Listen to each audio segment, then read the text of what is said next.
And we now have this breaking story. The new powers at Eskom are busy cleaning house. There have been a string of resignations by top executives since the new board led by Jabu Mabuza came into office early this week, along with the new Acting CEO Phakamani Hadebe. Now, the latest casualty is the former Acting CEO Sean Maritz, who has been given until Tuesday to say why he should not be suspended. And to tell us more on these latest developments now, we are joined on the line by Eskom Spokesperson Khulu Phasiwe. Khulu, thanks so much for speaking to us at short notice. Can you just take us through the people that have resigned and whether they did so voluntarily or were they forced to resign? Well, thank you so much for the opportunity. Maybe a bit of correction there. Our new acting CEO is not Phakamani, but Phakamani Hadebe. But in relation to the people who have left Eskom, and some of them obviously still on suspension, but the ones who have left, and Mr. Anand Singh, as we know, he has resigned. And then we also had Mr. Presh Kavanda, who also resigned. And then 3 days ago, we also had Mr. Charles Karima, who resigned.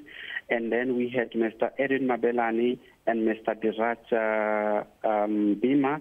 Those two were given an opportunity to present their case and as to whether they want to voluntarily resign or be fired. So they did not respond in time, and therefore they were fired. Those two. So in total, so far, we are talking about, I would say, about 5 people. But as you correctly say, we are today now confirming that Mr. Sean Maritz was yesterday given I would say, a temporary suspension until Tuesday next week for him to explain his case before the CEO, if he's able to convince them about the reasons in relation to why there were certain corporate governance lapses. Then clearly he'll be continuing with his work. If he's not able to convince them, then unfortunately it means that he will be on permanent suspension. Okay, Khulu, is it clear at this stage what exactly Sean Maritz, what exactly is he being accused of by this new management at Eskom?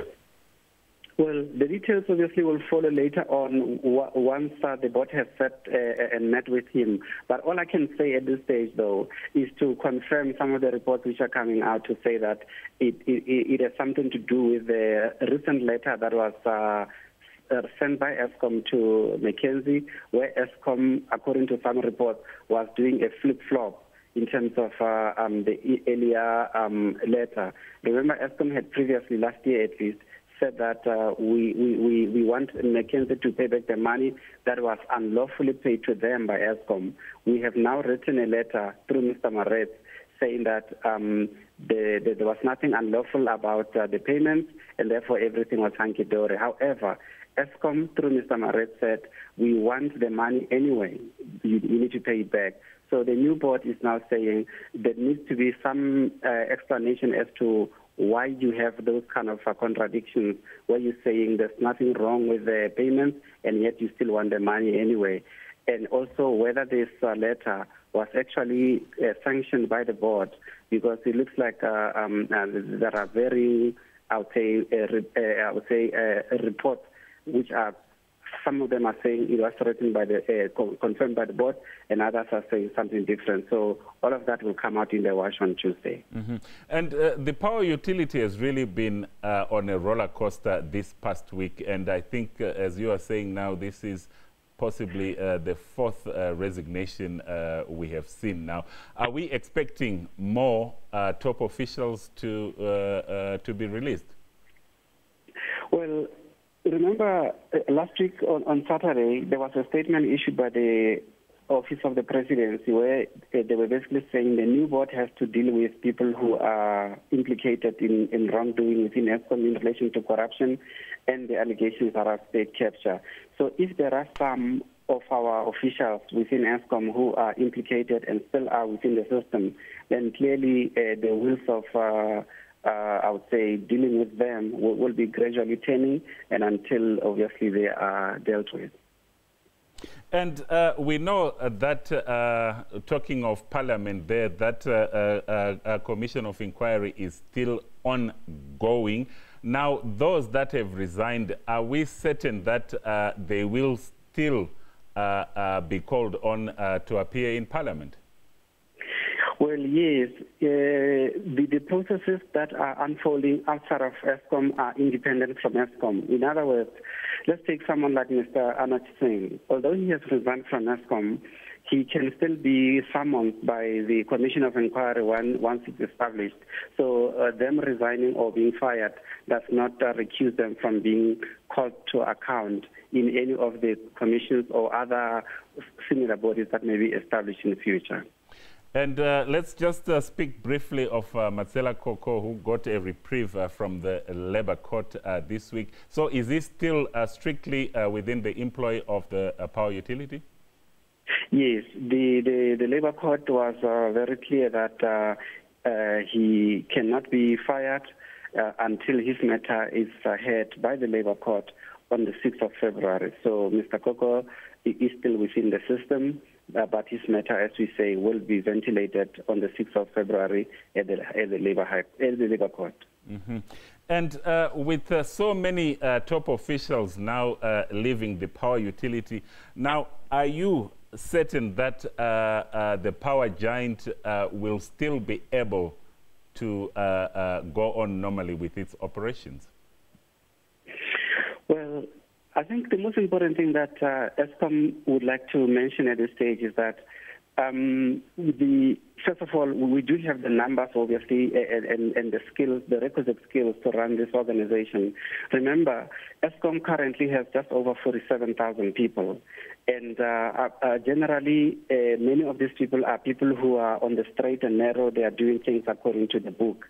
Unfortunately, over the last few years, we have seen some of our officials, especially our senior managers and also some executives, unfortunately being, I would say, implicated in some of the things that are currently now being investigated. So clearly, you cannot just retain people just because you say it might have an impact in the running of the company. If people are committing wrong things, even those officials, I'm sure they themselves can attest that if someone has flouted the rules, then action needs to be taken. That's exactly what is happening now. But we do have the necessary requisite skills, and as a matter of fact, we have just over 400 senior managers who are at different facilities within Eskom. Those people are actually the people who are running the power stations and obviously giving feedback to people who are at the executive level. So if anything, the people who are in the middle, who are running the system, are still there, and they are the ones who are keeping the lights on. And you will, of course, know that your organization was recently downgraded to junk by Moodys. And with all these things that are going around it, Eskom, are you not afraid that this may worsen the situation at Well, on the contrary, actually, it might have a beneficial impact for Eskom, because remember, the rating agencies have previously raised issues around corporate governance lapses within Eskom, and the perception that there was nothing that was being done by the board to deal with these particular issues. So now we have a very proactive board. They are dealing with these matters. They are hardly a week into the job. This is now a week into the job, because they were only appointed last week on Saturday. So already we are beginning to see changes or some action being taken. So on the contrary, this will help us in terms of indicating to the market that Eskom is doing something to rid itself of all the issues that are sort of dragging it down, and hopefully at some point we will have a different outcome in terms of how the market and the rating agency are perceiving Eskom. Well, thank you so much for your time. That was Khulu Phasiwe from Eskom.